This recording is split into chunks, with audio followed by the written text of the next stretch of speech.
Ito naman pong aking tuturo ay orasyon para bumait ang inyo pong mga anak, asawa, amo, sa mga pasaway at problema palagi mga bossing.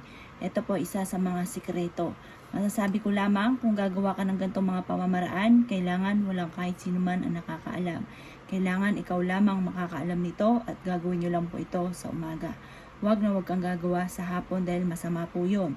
Itong ating gagawin ay para po sa mga taong mahal natin sa buhay at sa ating mga amo na napamahal din po sa atin at ayaw nyo umalis sa kanya at gusto nyo po na mag-stay sa kanya, parang pababaguhin lang natin ang trato niya sa inyo.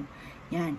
Ngayon po, ito, halimbawa lang po ito yung aking mister. Halimbawa, ang mister ninyo ay pasaway or kaya ang anak ninyo ay pasaway at gusto nyo po na siya po ay maging mabait. Mainam po tuwing umaga harap ka sa gawing silangan ng mga bandang 7:00, magdasal ka ng